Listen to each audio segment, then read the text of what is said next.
If you're like most people, and in 2025 you only watched the home price index when it comes to the value of single family detached in Victoria, you might have missed a $100,000 spike.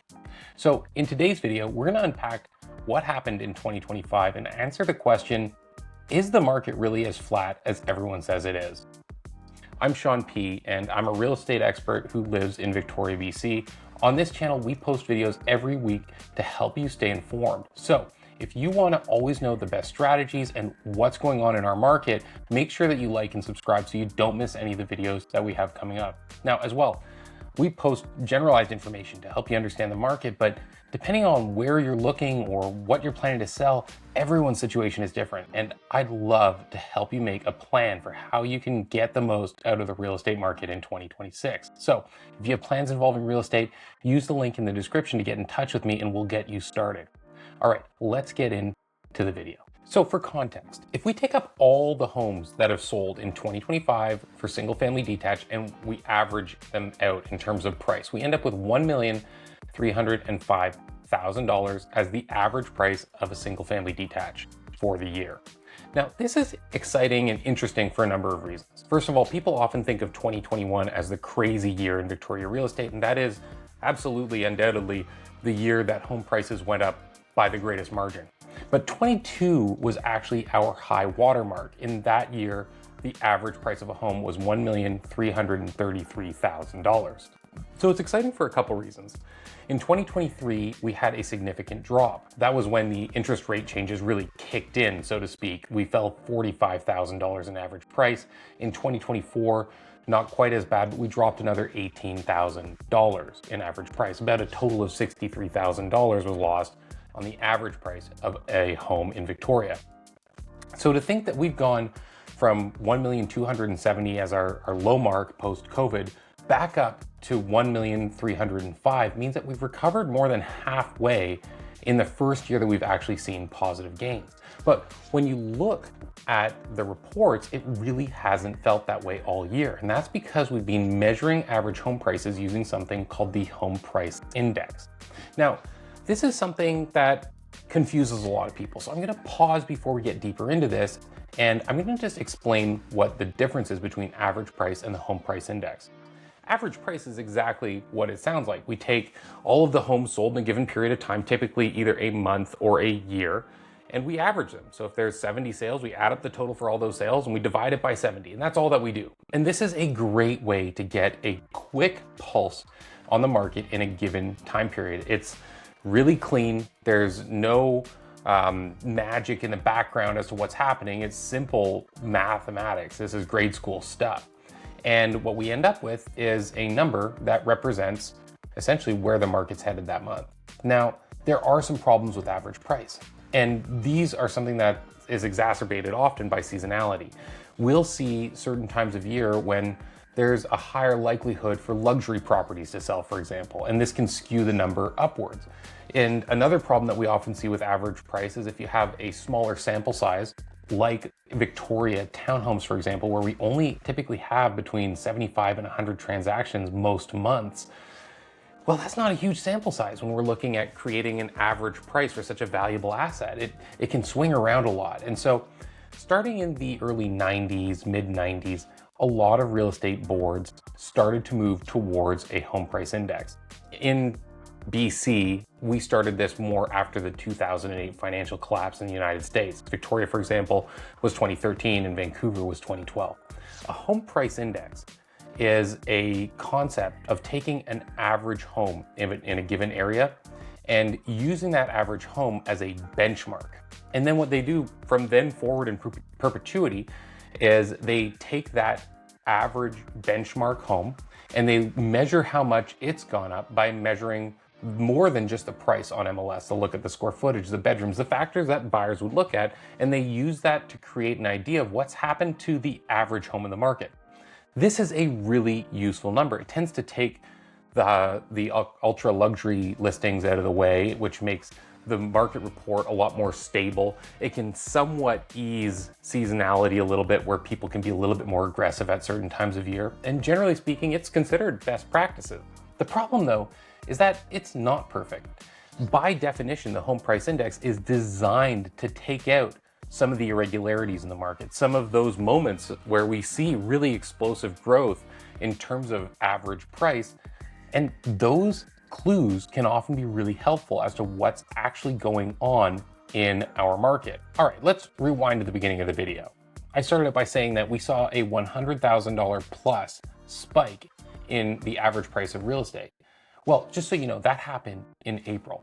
And it happened again, not quite to the same extent, but it happened again in October. If we take those 2 months out of the year and we look at the other months in the year and we average those out, instead of $1,305,000, the average price of a home in 2025 would have been $1,283,000. That's quite a jump. So when we look at this, it makes it clear why things like the HPI exist. But does that make average price unnecessary? Does that mean that it's actually misleading?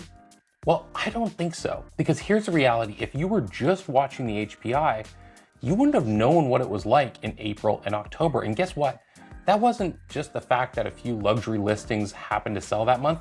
Those months were incredibly competitive, boots to the ground. And the truth is that they were underreported in the media because of the HPI. So does this mean that the average buyer who was out shopping in April or October got ripped off? And what does a spike like this mean anyways? Are we moving into some kind of bubble, or are we expecting that the market's gonna go back to COVID craziness? Well, no, not at all. And in fact, I think it's part of what a healthy market just does, and I'll explain. First of all, in the month of April, it's not like an average home suddenly sold for $100,000 more and then went back to its normal price the next month. This is a combination of factors. Buyers were out in the marketplace and they were feeling more confident because things were really moving. Listings were getting picked up quickly, and although there was a lot of inventory, there was also more competition on them, and buyers were starting to experience that. You have that kind of atmosphere, and then on top of it, you throw in a couple high sales, and that's where these kind of things come from. Now, in addition to that, this is not a sign of some kind of bubble. A bubble is inexplicable, prolonged growth that is something that the market can't sustain long term, and we have not seen that this year. What I think this is actually a sign of is the market regaining some health and also moving back into a more predictable pattern of regular seasonality. This is something that happens all the time in a healthy market that's going up in value. In fact, if we look back on our market's average price month by month over the past decade plus, this happened every single year from 2013 all the way up till 2021. There was obviously a much greater run up in price throughout that entire time. But the reality remains that this is part of what creates market growth. When there's this kind of environment where we see the positive numbers in the reports, but it's also combined with the experience for buyers, boots to the ground, where they're in competition on listings and they're bumping into other people, that's what leads to a market going up in value. Now, every time I talk about our market getting back to going up in value, I get all kind of internet keyboard trolls dropping comments about how this is some great conspiracy, but the reality is we do want our market to go up in value. We just want it to go up in value at a more reasonable pace, okay? It's absolutely natural for a real estate market to go up 4 to 6% on an annual basis. In Canada, we bested that for well over a decade, and that's what put us where we are. And I'm not saying that anyone appreciates the cost of home ownership, especially in prime Canadian cities.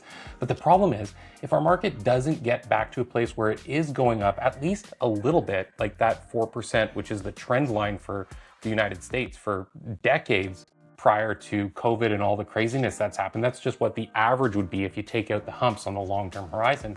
If we don't get back to that, the same thing will happen to our housing market that happens when you have negative inflation. People just won't want to buy houses, and that will mean that Canadian houses no longer are something that can help the average Canadian build wealth. So what's in store for us in 2026? Well, obviously, there's a lot of outside influences that will add volatility to our market. So I can't really comment on what's going to happen politically, and that's been a significant factor over the past few years. But aside from that, our market is poised to get back to business in regular seasonality. And this is a really healthy thing for our market to re-entrench itself in. I do think that we'll also see some price growth, probably modest. I think the HPI will probably only go up between 2 and 4%, and average prices will be a little bit higher than that because we do take those big months into account with average prices, probably between 4 and 6. And if we get that, that's a great thing. That puts us back in line with being with inflation and showing the fact that a home still makes a great investment. There's a lot of people who have been holding homes since COVID, waiting to have a year where their home goes up in value. It's important that we create that kind of confidence in our market if we're going to have a market that continues to thrive long term. I can give some advice though, just based on this seasonality regarding your particular situation. Ultimately, if you're selling and we see that during certain months of the year, there's heightened buyer activity and there is a possibility of getting a slightly higher price for your home, or at least reducing the sale period because there's more competition amongst buyers and there's less inventory to share between them, well, it would make sense to list your home during those times. And those times are between February and June in the spring and between September and November in the fall. Always remember, there will still be a lot of inventory. There's not a lot that can change that for us this year. So if you're selling your home, don't overprice it. Make sure that you present it well. You're not immune to the market. And as well, recognize that as a seller, it's probably going to take some time to get your home sold. So if you want to have it sold in the spring market, don't list it in June, list it in the beginning of that market cycle, closer to February, March, or April, ideally at the latest. That way you have some runway in front of you and you can adapt if the market throws you a curveball. If you're a buyer, the spring isn't necessarily a bad time to shop at all because it's when we see the peak of our inventory. Often the best houses will list this time of year, and getting a great deal on a crappy house isn't the best way to navigate the real estate market. So if you need to pay a slight premium to get a much better product, you will die richer from having done that than if you try to buy in a down market and settle for something that's less than ideal. With that said, if you're shopping in the spring market, well, you know what? There are moments that you should step away from the table. And if you feel that the price a home is reaching for is beyond what you can reasonably justify, you need to have a walk away line. I often tell buyers, choose a price that you'd be happy if someone else bought it for $1,000 more. Just say, you know what? It's yours. God bless you. And if it goes for that price, then you can walk away with confidence that you made the right decision. Having that kind of mindset will insulate you from getting caught up in the hubbub of the moment and overpaying for something. And that could be something that you live to regret for a long time. As always, your situation is going to be different. So you can use the link in the description to get in touch with me. If you haven't already, please like and subscribe. It really motivates us to put the energy into these videos, and I really appreciate it personally. And I'm looking forward to a great year in 2026.